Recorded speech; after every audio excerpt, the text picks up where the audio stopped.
Okay, so today we have a special guest on, one of my best friend's sisters, Lara. Thank you for being on. It's nice to have you here. Um, Yeah, thanks for having me. I think there's a lot that we have in common in the sense that we both love sports. We both did journalism. Um, so, could you take me through a little bit where your passion for sports came from and what kind of things you're into? Yeah, so I've grown up always like in love with sports. I actually, speaking of my brother, when I was like really young, like probably like 5 or 6, I would go to my like gymnastics or dance, and then my parents would then take me right after that to his hockey games. And it was watching his hockey games that I realized that I wanted to also play hockey because I thought what he was doing seemed way more fun Yeah, than like the cool gymnastics older and brother thing. dance. Exactly. It was definitely because it's like I want to do what my older brother's doing. And so I asked my parents to sign me up for hockey and just got into it that way. And actually, like, it's funny too. I ended up being a goalie in hockey, and I think that was also influenced by my brother because I would always want to play with him and his friends when they'd play road hockey. Hmm. And so they'd go, okay, then you're going to go in net Yeah, because because nobody wanted to go in net. So it yeah, was, you got they stuck knew with I the just wanted, position and you just went with it. Yeah. yeah, they knew I just wanted to play. So they were like, then we'll give you the position no one wants. And I ended up being decent at it. So I started to really like it. And so, yeah, I played hockey and soccer my entire childhood. And honestly, I just never stopped enjoying it. And so when I went to university, I actually went into English and thought I was going to be a screenwriter. Really?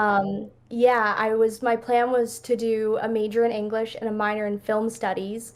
And pretty much like a month in, I just realized that my passion there wasn't as much as it was in sports, and that I had a way more of a passion to work in sports than I did in film. And so I decided to switch after my first year and go into journalism, and best decision I've ever made. And yeah, that's kind of where I'm at now, just finished, but Yeah, yeah, I saw your post on your Instagram story, graduating. So congratulations on that. thank you. Um, yeah, because for me, with on my um, trek for journalism, I realized it way too late. Because I did what 4 5 years of U of T, which is where I met your brother, and it was painful because I wanted to, because throughout high school I was history and political science. I loved everything about history, everything about, and I still do, but deciding to go into that as like a major was not the best idea. So after I finished with U of T, I thought, what am I really going to do with this, with what I have here? And I couldn't really figure it out, so I went to journalism. Um, and I think, yeah, if you switching your program in after the first year was something I wish I had done. Um, so hockey right now, your boys are in the finals. Yeah, Um, they lost the first game, they did. unfortunately, but your brother calls me a double agent because when I was living with him, um, I became a Habs fan. So I have a Carey Price jersey, I have hats, everything, the whole kit and caboodle, and I have a Leaf sweater. Like I'm wearing a Leaf sweater right now. So he can't get over the fact that I did that to him. He picks on me about it all the time. Like how dare you? You got to choose one side. So where did your love for Montreal come from?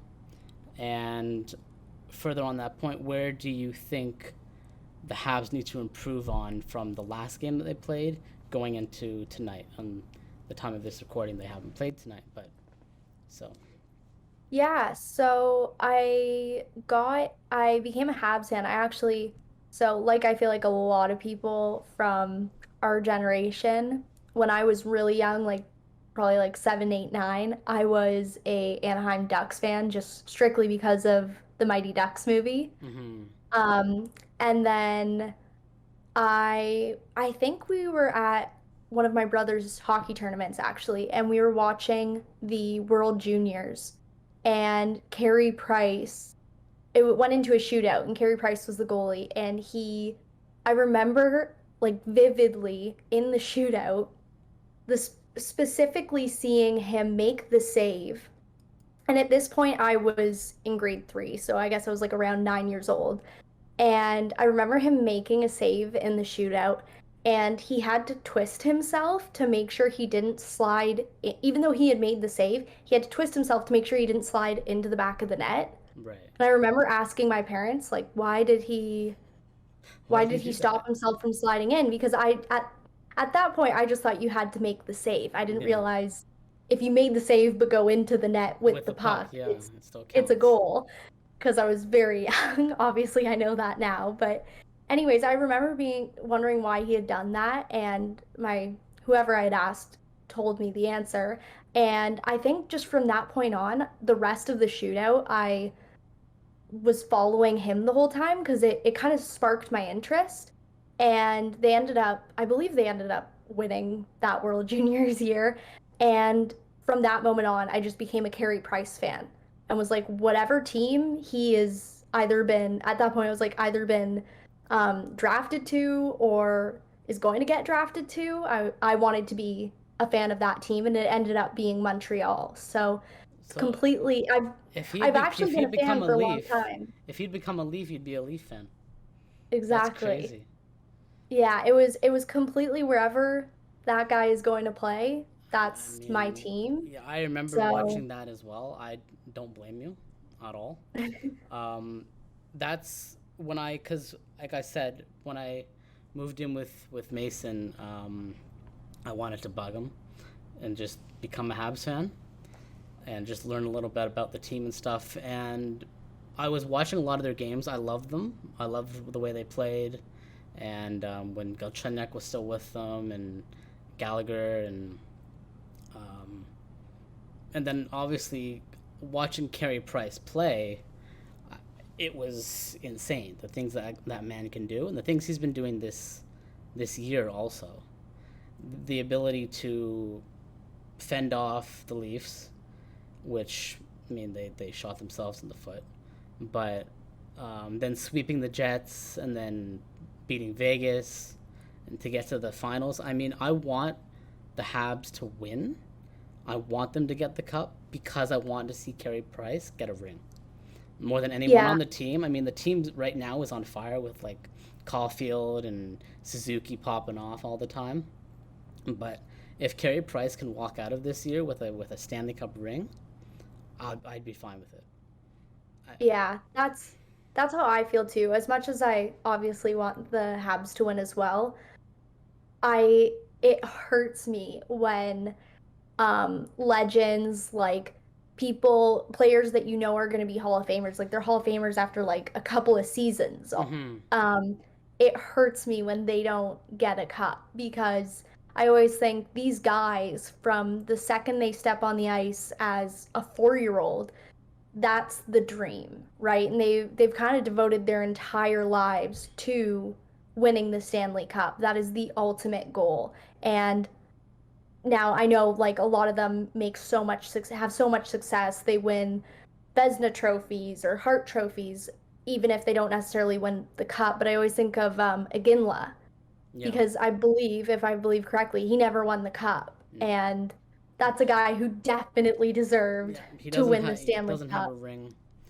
He's got a gold medal though, thanks to Crosby. But yeah, no, he doesn't have a ring. Yeah, I agree. He's Yeah, definitely so don't someone want that that should to have. happen.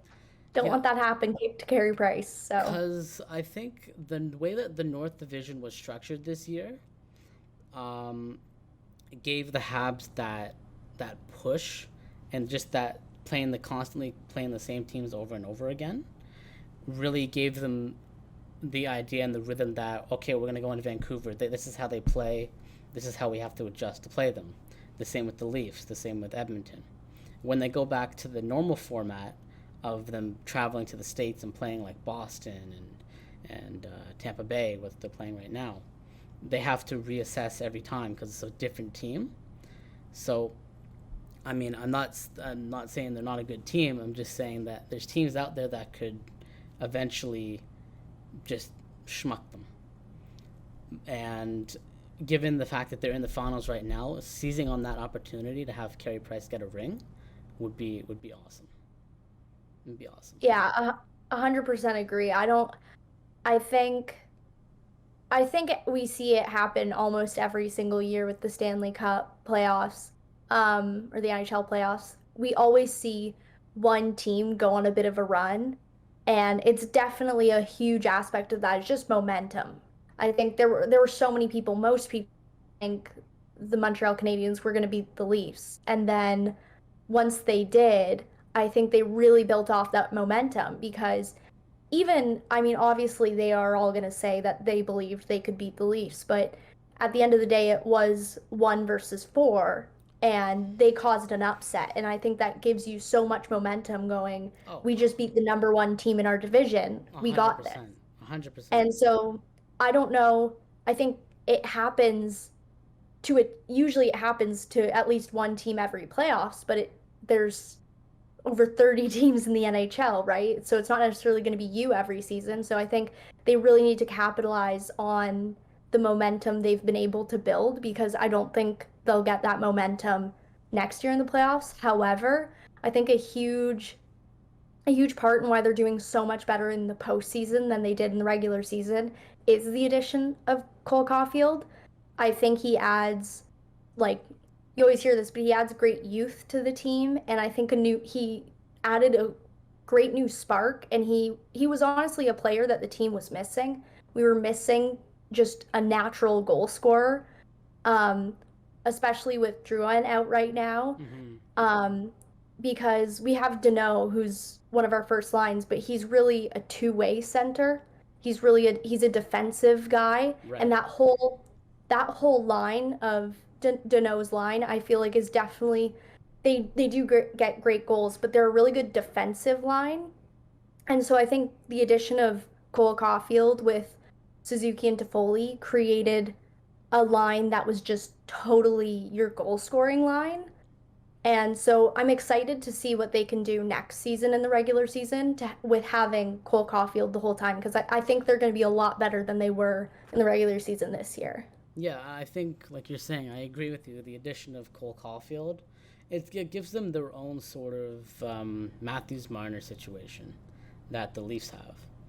Definitely. And like you're saying, the youth bringing in the young guns, they come in with more stamina, more speed, and just more of a fighting spirit to want to get wins. So putting like the majority of the goals that you see from Montreal lately are one timers between Suzuki and Caulfield, or Caulfield just doing some dangles around the net. So I think the Habs they'll be a bit of a force to reckon with next year if they can keep up this momentum at all. Um, I think there is possibility, but only time will tell. Things can change in an instant, Yeah. and the only thing that stays consistent is the Leafs losing in the first round. So Yeah. um, The only thing that stays consistent with the Leafs is game 7 pinches they suck. that you shouldn't do. No, I mean, like with Tavares going out in the first game, and then we lost Jake Muzzin, and then Galchenyuk decided to flip teams again and give you guys the puck. So another sport that I recently got into because of Mason was Formula One. And he got Um, into it because of me. yeah, and he told me that, and I was like, but when I saw it before, I was like, this is the most boring thing in the world. It's just cars zooming around a track over and over again. And whenever I'd see it on TV, I'd be like, oh, well, this is boring. I'm not going to watch it. The same thing with golf. I never watched golf until this year. Um, I just loved playing it more than watching it. So with Formula One, since you got Mason into it, who or what got you into it? Um, so our dad, he has always been really into like the Indy 500, like the big motorsport events that bring in a lot of just general sports fans. He's always watched those, and I started getting into a couple of years ago. I started getting into it as well. I think the initial thing that sparked me getting into motorsports was actually we're originally from Oakville, and a really popular Indy driver for the past decade is from Oakville, James Hinchcliffe. And I heard that from Oakville's very own had he's a really great personality too, and he was also a really good driver in his prime. And I heard that Oakville had a driver, and so that kind of sparked my interest to watch more than just the Indy 500 because I wanted to support an Oakville um, An Oakville native, yeah. guy. Anyways, so started getting into that, and that sort of led to get into a bit more NASCAR races than again just the big events. Hmm. And was watching those were I think NASCAR was one of the first sports to come back during the pandemic. So I was watching a race at it might have been like April 2020, like pretty like quick into the pandemic, and it just had me thinking I'd love to see a behind the scenes documentary on what kind of goes on behind the scenes in motorsports. And when I thought that, I remembered, oh my gosh, there's a documentary on Netflix about Formula One. And kind of coincidentally, about a year prior, yeah, in 2019, my dad and I just by waking up early caught the tail end of I believe it was Hungary, the 2019 Grand Prix. I might be wrong, but it was one of the races on the F1 schedule in 2019, and it was kind of drama to end the race Hmm. because it was Leclerc versus Verstappen, and Verstappen won, but Leclerc felt that it was Leclerc led the whole race, and then Verstappen made a move and got ahead of him like last couple laps and ended up winning, and Leclerc felt that it was not a fair overtake.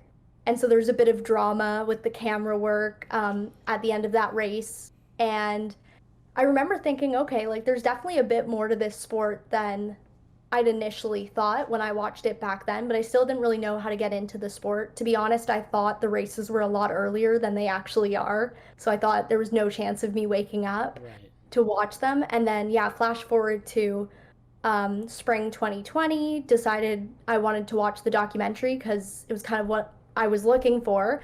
And I watched the first season in one day and then watched the second season in the next day. And then I immediately purchased F1 TV and the 2019 season had finished at that point, but the 2020 season hadn't started. So I decided I just like watched one race a day and rewatched the entire 2019 season. And by the end of that, I was completely hooked, and I got my dad hooked on it too. But I think Mason watched it first. But Yeah. yeah, I just Well. mentioned to him, I was like, listen, there's this series you have to watch. And I think at that point, everybody was looking for something on Netflix to Hmm. watch. Hmm. So, The fact that you watched 2 seasons of a show in 2 days is insane. what else was Cause I gonna do? yeah, really, cause I think the only time that I've ever done something like that was the Friends series. Hmm. I watched the entire like series in a month. Oh my gosh. Yeah, I watched the entire series in a month. Who is your favorite? Oh, I want to say Chandler or Ross. I'm not Go with entirely. Chandler. I'm not. Yeah. Like, yeah. Yeah. No, I'm not a huge Ross fan. I like Phoebe. Phoebe and Joey were my favorites. Phoebe was funny because of her smelly cat song. Yeah. And then, yeah, Joey. Joey's just classic Joey. Um, but yeah, to go back to the Formula One, the because it was the Drive to Survive documentary, right? That you're talking about. Yeah. Yeah, because I remember one day I was in Discord with Mason, and he's like, there's this show I've been watching. I'm like, yeah, what is it? And he goes, it's called Drive to Survive. I'm like, what's it about? And he goes, well, it's about Formula One. I don't know if you're interested in that. I'm like, I'll give it a try. I'm not doing anything else. So he puts on the first, I think we watched the end of the second season together. So I went back and I watched all of the first season and the second season. And I loved it. I thought it was great. And I got into it right away. Like you, I immediately subscribed to the F1 TV. And it's gotten to the point now where a night before, if we stay up late, like talking or gaming or whatever, and there's a race on the next day, my body will instinctively wake me up in time for the race to start. Like, Yeah. I'd always sleep in to like 10, 11, 12 on a weekend. Now I'll get up at like 7 and I'll be ready to go. It's crazy how like Formula One can just change your life like that. Yeah.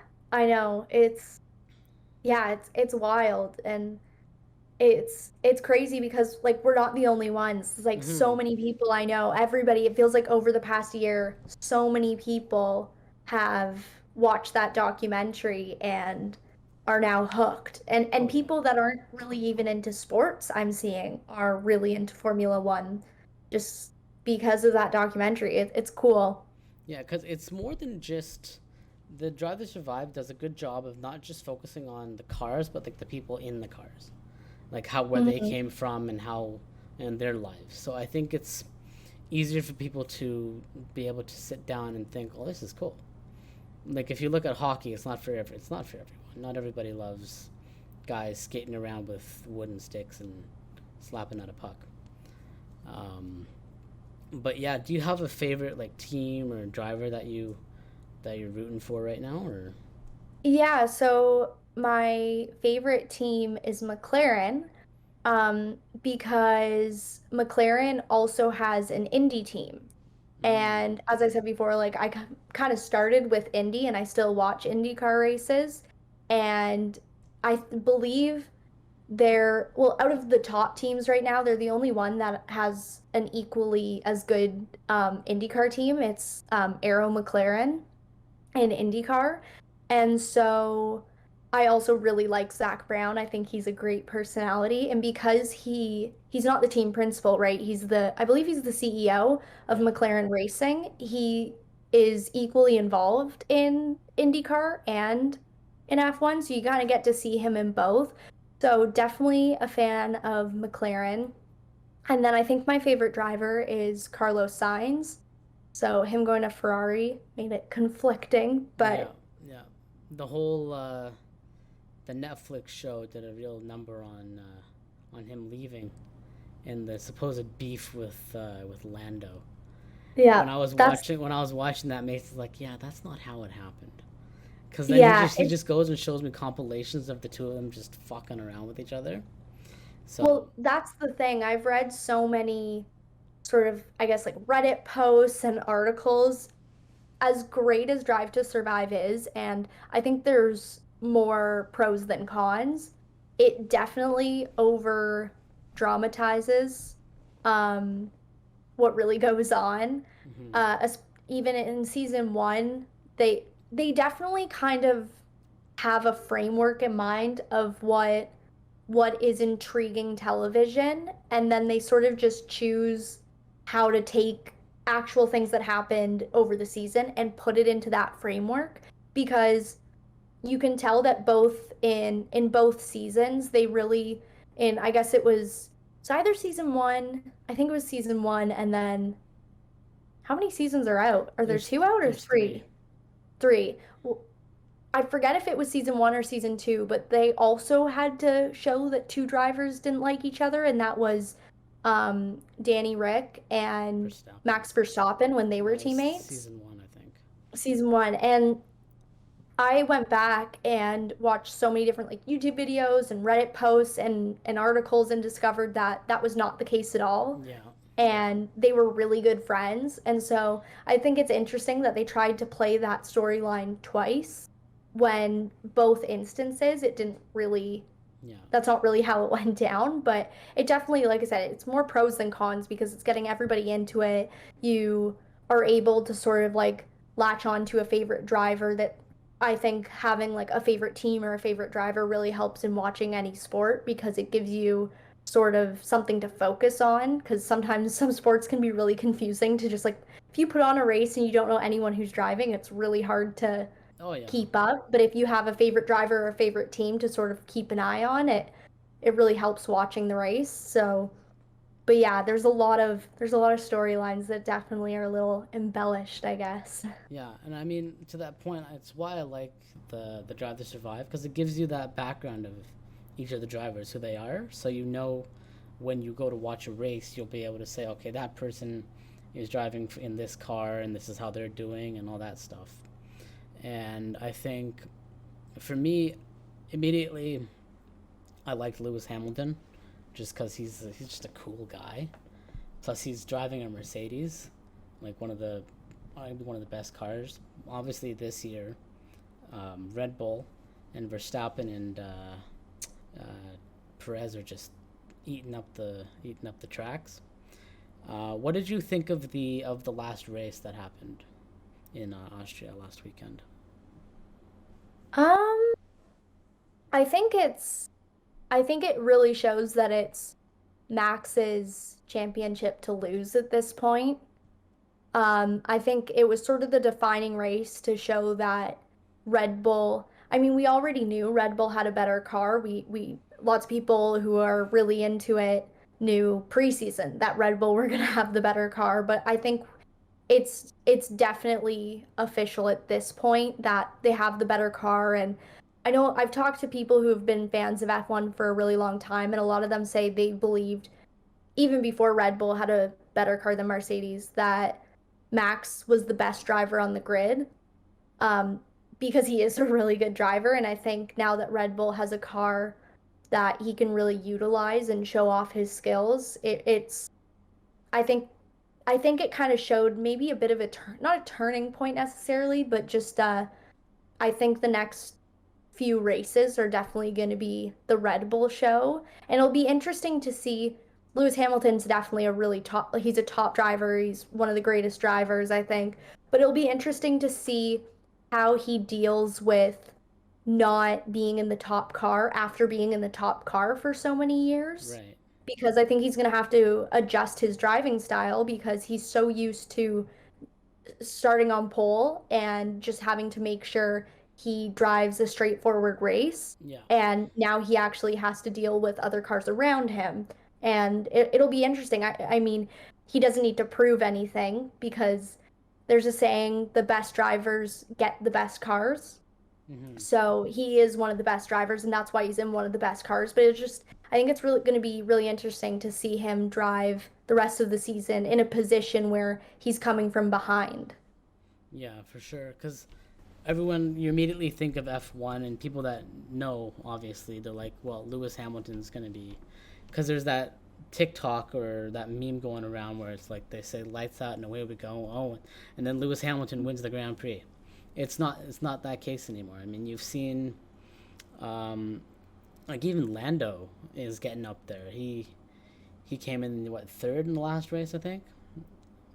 I think he, Did he get a podium, or did he come in no, fourth? I think he finished fourth or fifth. He was definitely best of the rest, I Yeah. believe.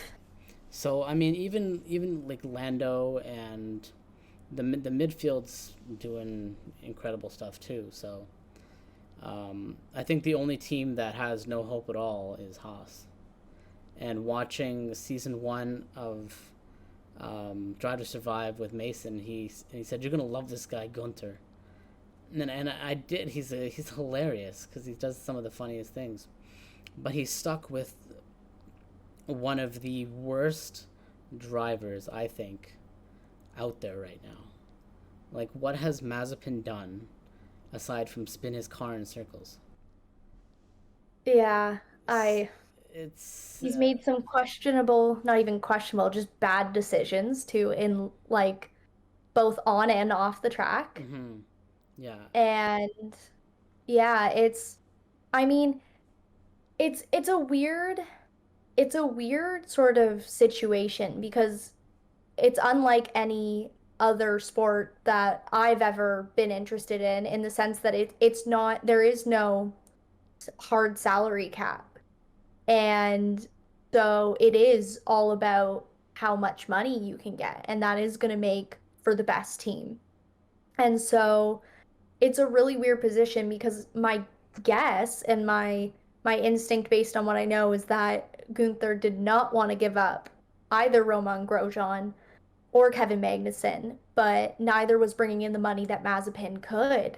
Yeah. And money is the it's what you need most in F1. And I think it was my guess is Haas was basically in a position of they either um give up Grosjean and Kevin Magnussen or they fold as a team Mm-hmm. because they can't financially back up performances anymore. Yeah. And so I think either way, Roman Grosjean and Kevin Magnussen were going to be out of a seat, whether it's the team folded or they lost their seat. But it's weird because on one side, I feel like it's really hard to watch Mazepin because he is so bad on the track. He's not a great driver in the worst car, but on the other hand, from what I've read, it sounds like this is a not a regular occurrence, but it's definitely a part of the sport, and it's not anything completely new. So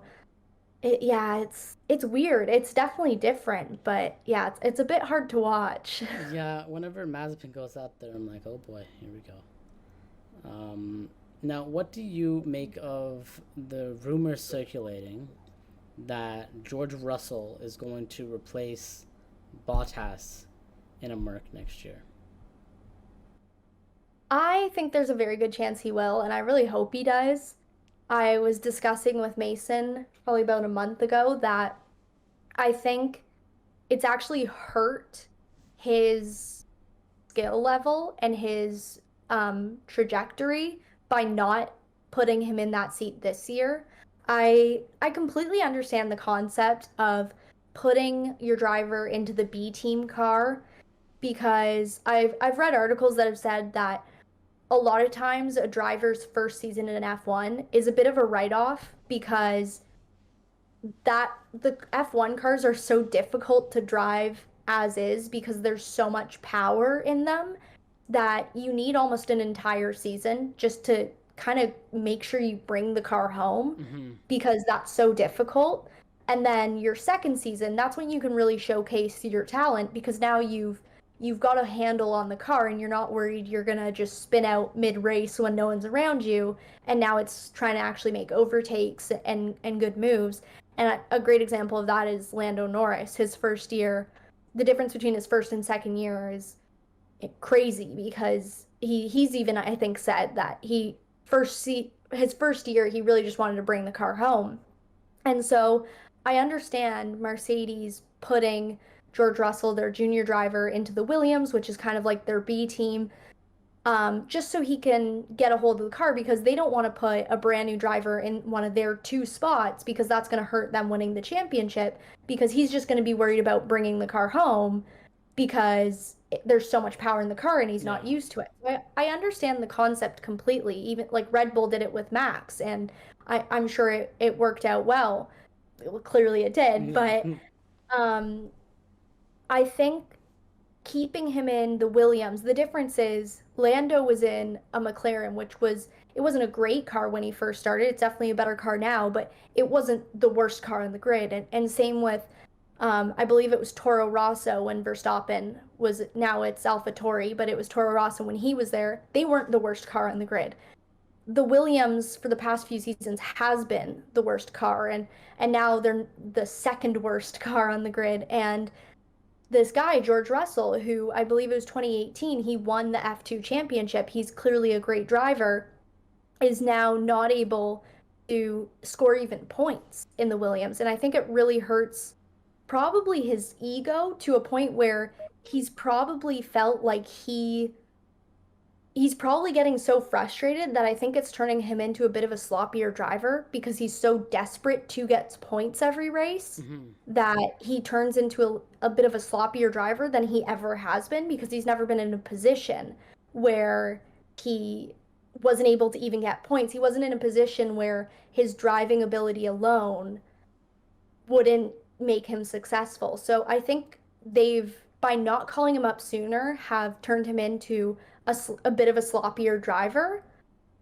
So my hope for his trajectory is they do put him up into the seat next year because I'm a little worried for how he's going to perform another season where he doesn't get called up. And also Bottas has not been, now that the Mercedes is not the best car on the grid, it's really showcasing the lack that Bottas has been doing in that car. Yeah. So I think the only other person that's sort of in the running is Ocon, and I believe he actually just re-signed an I think he extension. did. Yeah. So I believe they're both managed by Toto Wolff as well. So I think that kind of shows how they're looking. It's definitely either Bottas or George Russell, and I think everything's sort of lining up to it needs to be George Russell. Now, I which know that was a long is answer, but no, I'm very it's. passionate. Oh, I can tell, and that's good. I mean, being passionate about something like this is great. You love to see it. Would you say this is sort of similar to like an Alex Albon situation where he was called up to a Red Bull and I don't know, he didn't have like the best performance and then he was dropped the next year. Like, do you think he should have been put in like a similar idea as George Russell and Russell as a lower team, and then called up to be in a Red Bull? 100%. I think it was obviously on accident, and obviously they felt like it was the right move at the time, and they're experts. But I think a very simple look at it is they did a not great thing, and they put a real sort of stump in Alex Albon's career by putting him in a position where they not only expected him to be as good as a generational driver, one of the most talented drivers I think F1 has seen in a very long time, and they expected, and I believe it's his fifth season, Max Mm-hmm. Verstappen, and they expected Alex Albon, who at one point didn't even have an F1 seat, and now they're expecting him to be in the second best car on the grid that season and be just as good Yeah, as and one keep of the up best with Max. drivers. And Yeah, nobody was gonna come close to that. No rookie or no young driver. So I think they just asked way too much of him and they put him in a position where it was either he showed that there was this talent that nobody knew he ever had, or they were going to drop him. And I think they kept him on as a reserve driver because they realized their mistake. They realized that even though he wasn't getting the results they wanted, not very few people in his position would have. yeah, And I think they still see talent. And I think they were, all things considered, I think they were happy with his performance in the end when they kind of took a step back and realized that they had put him in a position that he shouldn't was be really in. tough. Yeah, But yeah, I definitely think because I think any person, no matter how confident you are in your abilities of something, when you're not getting the results you want or expected, it's gonna be tough. And when other people, you can tell, you can pick up on the energy in the garage that they wanted you to do better. It's yeah, gonna hurt and it's gonna make the mental aspect a lot tougher. yeah, for sure.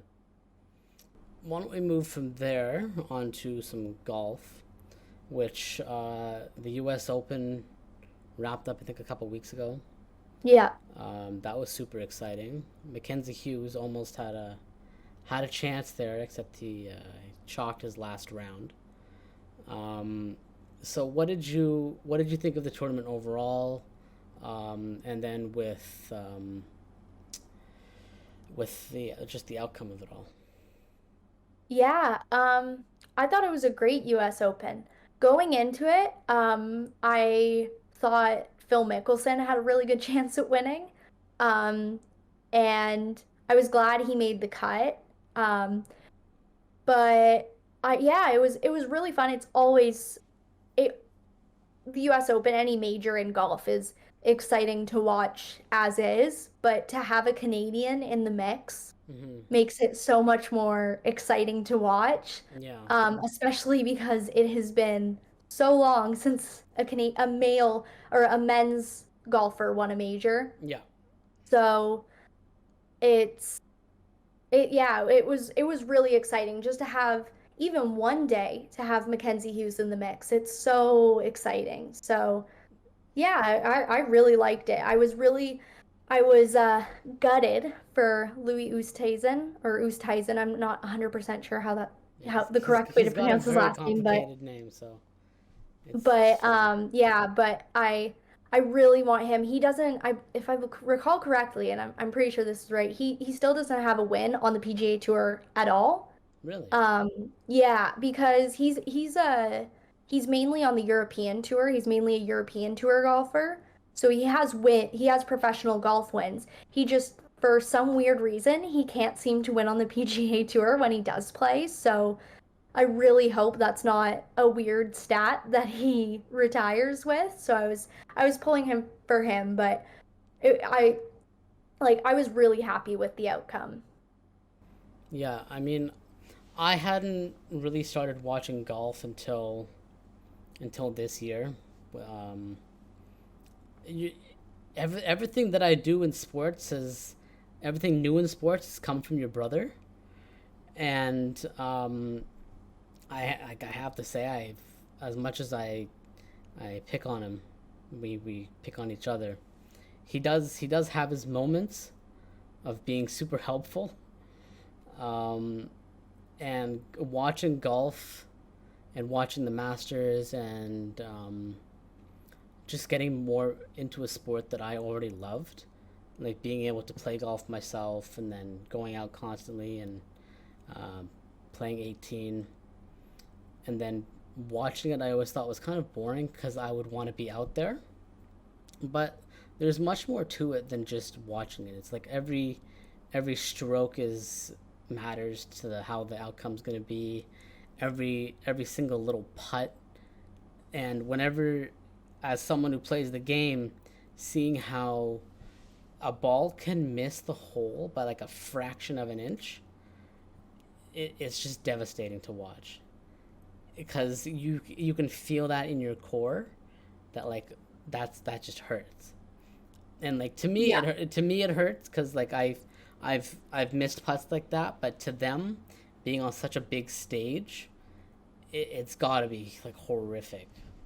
Yeah, the worst is when someone loses a tournament by one stroke and they show a clip from him from like 2 rounds earlier from like Friday's round and they missed like a 2 footer and it was just because they didn't take the time and it was just a weird mistake and that cost them Mm-hmm. the win and Mm-hmm.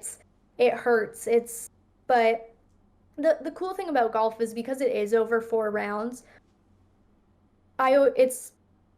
it's kind of hard to put it into perspective sometimes, but ev- it's the worst when your bad day is on Sunday, but it all kind of evens out because there are 4 rounds to the tournament. Right, you So have time with someone the had their bad weekend. day on Thursday, but they end up winning on Sunday and someone's Sunday was a bad day.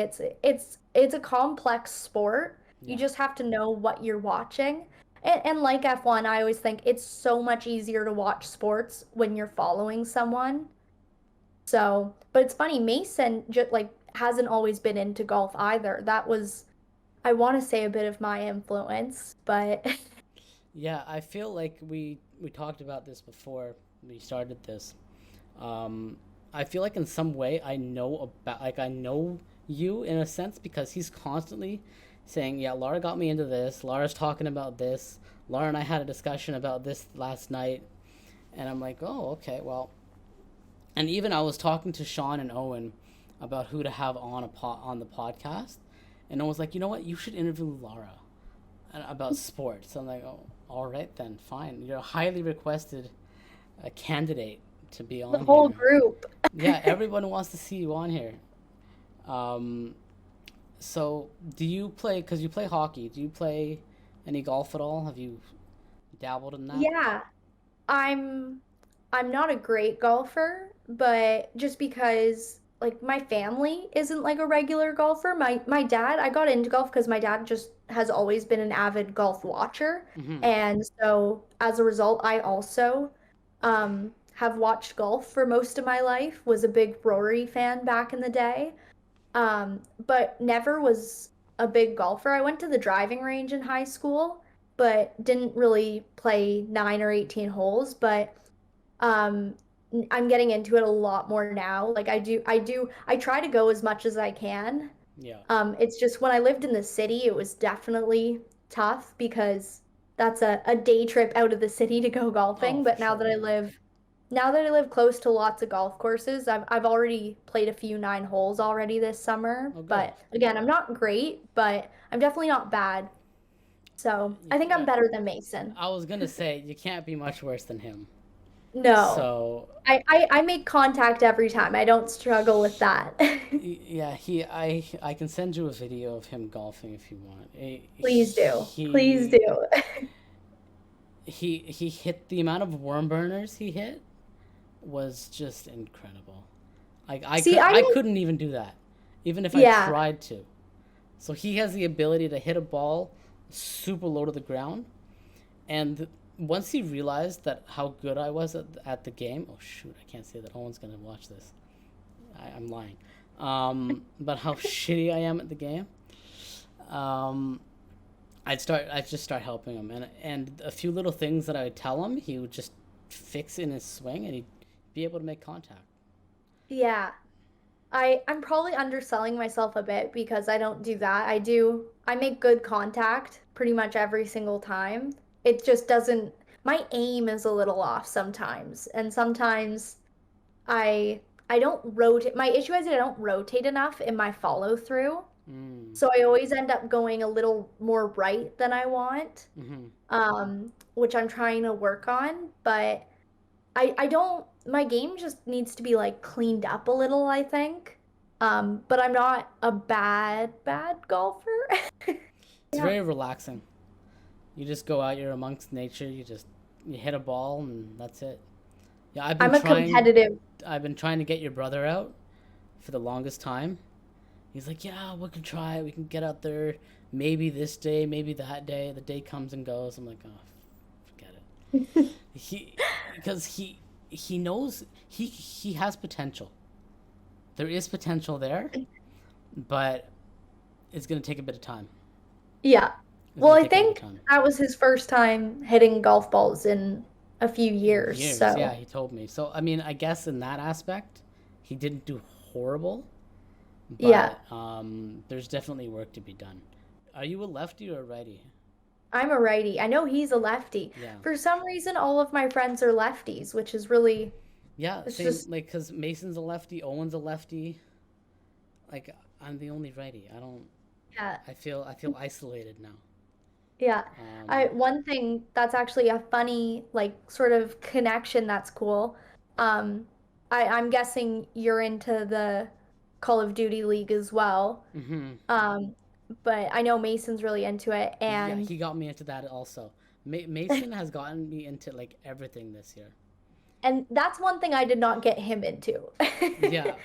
Um, but sort of just like a weird coincidence about not, I know there are majors, so not this major, but I believe the last major before that, so like about a month ago, I decided to watch it with him. hmm And so we watched a lot of Chicago Optic and Toronto Ultra. Yeah. Optics And a lot like the Leafs. They'll choke in the last at the last second. yeah, Poor Sean has to deal with that because he loves both the Leafs and Optic. And one time there was an Optic game and the Leaf game. They both lost, and he just came on and was like, "Yeah, it sucks." um, I don't know if told you this, but the weird connection, not weird, it's a cool connection to golf is John Rahm, who won the US Open. Hmm. He's one of my favorite golfers. I know I said I was rooting for Louis to win, but that was strictly again because he Yeah, um, guy doesn't doesn't have have the a PGA win. Tour Yeah, win.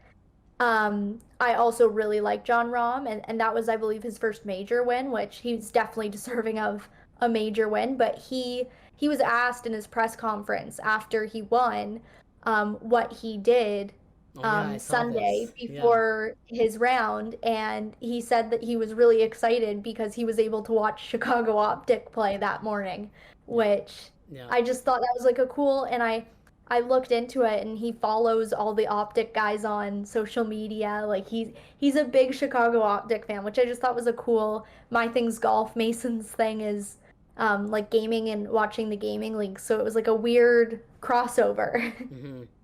Yeah, gaming with Mason is it's a lot of fun. He's good at COD. He doesn't.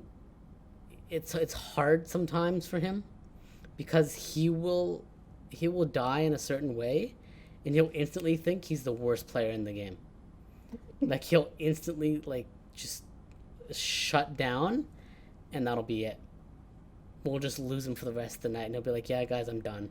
I can't do this. I clearly suck." And we're like, "No, you don't. You're sniping people's heads off in this game."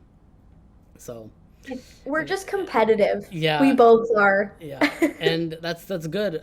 I love that, and I'm competitive as well, which is why on the golf course, like I even said this to him. I said when I have you out there, I'm gonna smoke your ass on the course. And he's like, yeah, you probably will. Um, but yeah, is there anything else that you want to talk about or? I don't know. I'm trying, let me think for a second. Trying to think if there are any other sports out there we should but I think we covered quite a few. Yeah, cause Um, well, I'll ask you this: Have you ever, cause on the topic of video games, have you ever gotten to any game yourself, or you just not a gamer at all? I am not a gamer at all. I've had like unless you can't like Wii Fit, this gaming, like stepping, doing the dance, the Yeah, like stepping thing. yeah, Um, my gaming experience starts I'll give you a quick history of my gaming experience. Um, GameCube, like I don't even it wasn't Mario Kart. It was like a Mario like board game thing, I it think. was like Mario Party. On yeah, Yeah, on the GameCube. yeah, Played that. I had Nintendogs. Was yeah. big into Nintendogs I for a had little I bit. had that too. Not ashamed to say Iconic. it. Um, Tamagotchi. I don't know if that counts as gaming, but It counts. Actually, it does probably count as gaming because it's challenging to keep that thing alive. it is. Yeah. So So, that's a pretty, and yeah, that's then pretty. like Wii Fit, the Wii Sports. Love the Wii Sports. I actually had like it was like Wii Sports 2, and it was a lot of like summer sports. So it Hmm. had like surfing, it had like archery, Hmm. It was super fun. Might have to get back in. The Wii Sports Resort. That's what it was called. Yeah, yeah, that's it. Yeah, So, and I probably haven't played that for about 10 years. yeah. So, and that's my entire gaming history. But I'm so into like just any sort of competition and any sort of sport that I'm like hooked on the Call of Duty League now. I'm You really into it. you know I what you know I should know do? so many of the You people. you should get into COD. You should just if Mason's ever out, just I don't know if he locks his PC or whatever.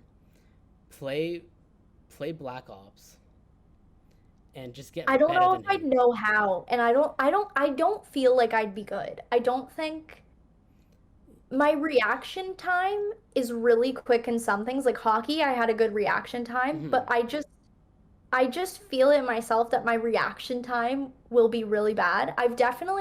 Mason's definitely like handed me his is it console? Is that the His is that control, the his term? controller. Yeah, you can tell. Um, I can tell you're not a gamer.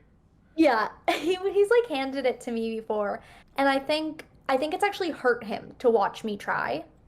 And I think the reason I don't remember is because I was so You awful. just repress I've those actually memories. made me think about it. I have played the F1 game, Yes, he loves that. and He gets so I'm frustrated not with. great.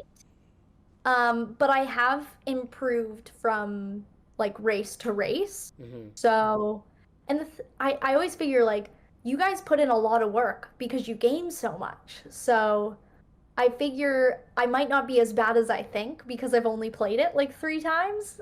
No, I think because for me, I didn't start playing the games that we're playing right now until last year. Because I hadn't talked to your brother for about a year and a half.